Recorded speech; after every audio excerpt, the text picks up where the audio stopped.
What if I told you that BMW just put a pillar-to-pillar projection screen where the instrument cluster used to be, gave the front passenger their own display for the first time in BMW history, fitted a sound system that vibrates your seat in sync with the music, built a chassis that physically turns the rear wheels up to 3.5 degrees in either direction depending on your screen, dropped level 3 autonomy because nobody was using it, replaced it with something actually more useful, and did all of this in a facelift. This isn't a new generation, this is a mid cycle refresh, and BMW themselves called it the most extensive model update they have ever carried out. Let's go through it properly. The 7 Series has existed since 1977. 49 years, every single generation introduced something the industry hadn't seen before. New safety systems, new operating concepts, new digital technology. That's a documented track record. This LCI continues that, and BMW is explicitly positioning it as the beginning of a technology rollout that will eventually reach every car in their lineup. The 7 Series is the test bed. What you see here today, you'll see in the 5 Series, the X5, the 3 Series eventually. You're looking at the future of BMW in one car. Let's start with the cockpit because this is where this car makes its biggest statement. The old 7 Series had iDrive 8.5, a 14.9-inch screen mounted on the top of the dashboard, floating there like a tablet bolted on as an afterthought. Functional, impressive by most standards, but not flagship worthy anymore. BMW ripped all of it out and replaced it with panoramic iDrive, running their new operating system X. And to understand why this matters, you need to understand what panoramic iDrive actually is. Because it's not just a bigger screen. There are three distinct layers of information displayed in the front of this car now. Layer 1, panoramic vision, a projected display that runs from A pillar to A pillar across the base of the windshield. The entire width of the car, it replaces the traditional instrument cluster entirely. Your speed, navigation, driver assistance status, all of it projected across the bottom of the glass. BMW treated the windshield with a special coating specifically so it works with polarized sunglasses. That's not a small engineering detail. That's them thinking about the customer who wears Maui gyms on a sunny highway, making sure the display doesn't disappear on them. Layer 2, the 17.9-inch central touchscreen, asymmetric, rhombus-shaped, angled toward the driver, positioned closer to the wheel than before. This runs everything. Operating System X underneath it, the same software platform across all the Neue classes vehicles going forward. Now, here's layer 3. The layer 3 has the 3D head-up display sitting on top of the panoramic vision projection, three layers of information in three visual planes simultaneously. Your eyes barely need to move. And then, for the first time ever on any BMW, a passenger display. 14.6 inches, same free-cut design as the main screen. The passenger streams content, browses, plays games completely independent of the driver. Here's the clever part. There's a driver monitoring camera built into the system, so if you, as the driver, start looking at the passenger screen while moving it, it automatically dims. BMW didn't remove the screen, they built in a safeguard. That's the right way to solve that problem. Voice control now integrates Amazon Alexa Plus AI, not just basic commands.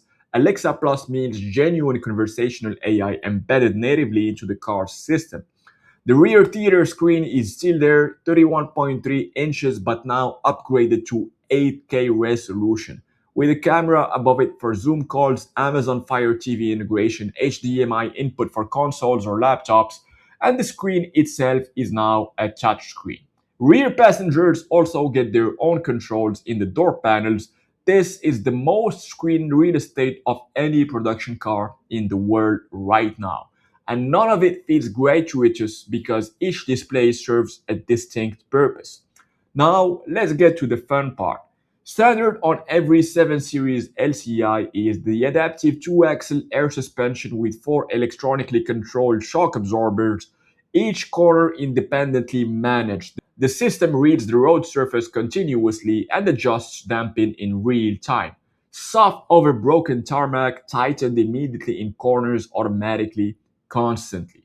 Add integral active steering, the rear axle physically turns up to 3.5 degrees. At low speeds, rear wheels steer opposite to the front. Turning circle drops from 13.1 meters to 12.3 meters, a nearly 5-meter limousine that parks easier than most family saloons. At higher speeds, rear wheels steer in the same direction as the front, thus increasing stability during lane changes.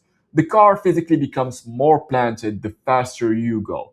Executive Drive Pro adds active roll stabilization, 48-volt electric motors on the anti-roll bars, actively generating force against body roll in real time. In a normal car, the anti-roll bar is a passive steel bar. It can resist roll, but it can't fight it. Here, the motors are actively pushing back. BMW can then soften the air springs further because lateral forces are handled separately. More supple ride on straight roads and flatter cornering simultaneously. That's not a compromise, that's engineering eliminating the compromise. BMW also fitted AI supported tire conditioning monitoring, sensor data, and AI tracking actual tire state with temperature, wear, and grip level, adjusting dynamics accordingly. The kind of system you would expect on a track car, they put it on a luxury sedan. The 740i uses BMW's B58 inline 6, now at 400 horsepower, up from 375 in the previous generation. The 48-volt mild hybrid system adds a small electric motor between engine and gearbox handling stop-start, smoothing gear changes, providing low rev torque boost. It doesn't add range, it makes the engine feel more refined than the displacement alone would suggest. The M760E is the plug-in hybrid flagship with over 612 horsepower, 0 to 60 in 4.2 seconds from a car over 2 tons. The electric motor is integrated directly into the 8-speed ZF gearbox, not bolted on externally. The transition between electric and combustion power is absolutely seamless. You cannot feel the handoff. Electric only top speed reaches up to 87 miles an hour.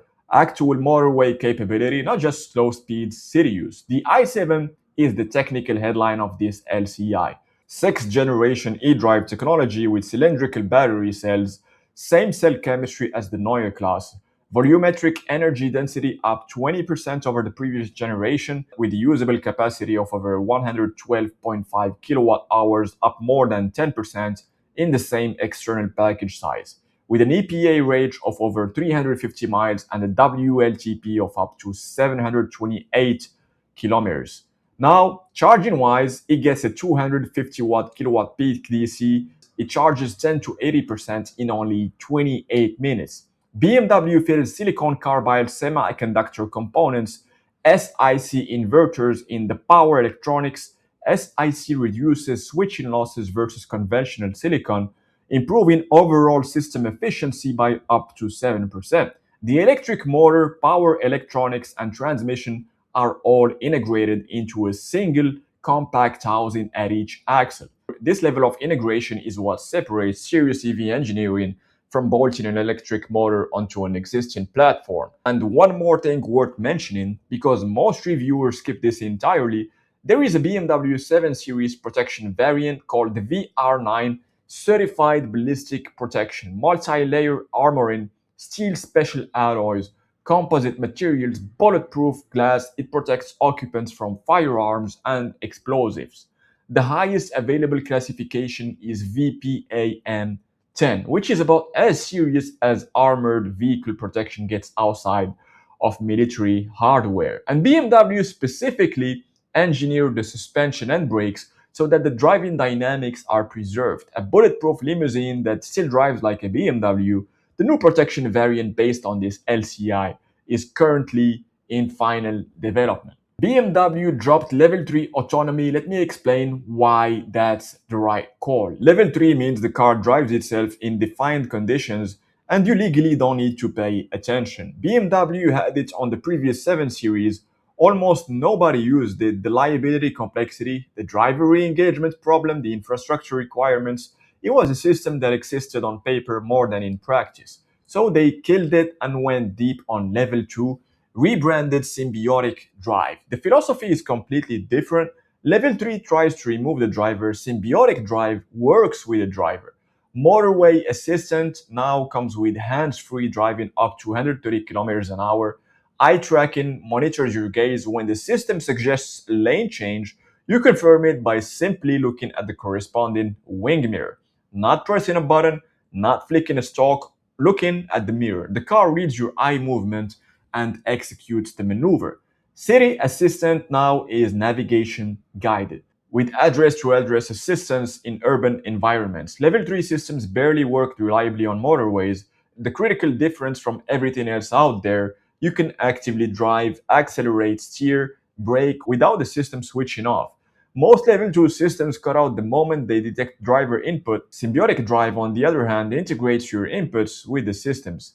A co-pilot, not an autopilot. It's more useful in the real world than anything Mercedes or Tesla currently offers at this price point. It's got automatic doors with updated radar sensors, faster and more precise response, single button to close. For the first time on a BMW, we have a digital rear view mirror. Rear-facing camera feeds a live display, replacing the traditional mirror. In a car this long with rear passengers and luggage, the optical rear view mirror is largely useless. The car is equipped with top-of-the-line Bowers and Wilkins Diamond surround sound system with over 36 speakers, Dolby Atmos, seat cushion exciters, transducers in the seat back and cushion, physically vibrating in sync with the audio. You feel the bass through the seat in a properly deadened luxury cabin. This is actually extraordinary. It's got panoramic glass roof with over 40 integrated LEDs. At night, the roof glows. BMW calls it the Sky Lounge effect. Now, for the first time ever, we have a BMW with a dual finish paint with over 400 color combinations available. Individual dual finish combines matte lower body with metallic upper, separated by a hand-painted coach line. More than 20 specially trained painters, 12 manual stages, 75 hours in the paint shop, 6 times longer than a standard paint job. And this is only possible at the Dingolfing plant. You cannot replicate this anywhere else in the world. And all of it, every variant, every powertrain, combustion, plug-in hybrid, full electric, built on a single production line at BMW plant Dingolfing. The engineering to make that work across that many different drivetrains is itself an achievement most people never think about. So while the S-Class is still the benchmark for traditional luxury, ride quality, interior hush, material feel, Mercedes is good at that and has been for decades. But the 7 Series LCI beats the S-Class on technology, not slightly, significantly. Panoramic vision is a generation ahead of the S-Class cabin. The passenger screen is standard here. The i7's 350-mile real-world range and 28-minute charging makes the EQS look dated. Symbiotic Drive is more sophisticated and more usable than what Stuttgart offers at this price. The Audi A8 is discontinued. That conversation is now over. What you're left with is the most technologically advanced luxury sedan on sale, period. For the buyer who wants to be at the front of what's possible in a car right now, this is it. BMW called this the most extensive model update in their history. Having gone through every single system in this car, I think it's fair to say they are right. Production starts July 2026. If you like the video, make sure to drop a comment. Would you go for the i7, the M760e, or do you wait for the V8 M760 that's reportedly coming? Subscribe if you want more breakdowns like this. See you next time.